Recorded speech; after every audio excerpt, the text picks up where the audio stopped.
పూసుకుందే ముగ్గు సుక్కల్లే సత్తి ముటల్లే సగబెట్టుకుందే బాయి గిర్కన పల్లె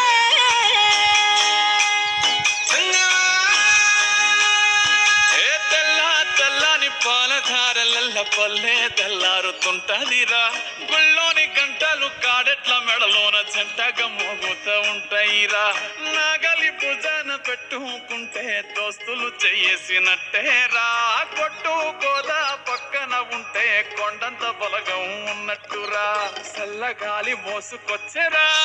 సేను సెలకల ముచ్చట్లు దారి పొడుగు చెట్ల కొమ్మలా రాలుతున్న పూల సప్పట్లు గట్టి మబ్బులు కాల్వ గట్టులు చెమట సుక్కల్లో తడిసిన ఈ మట్టి గంధాల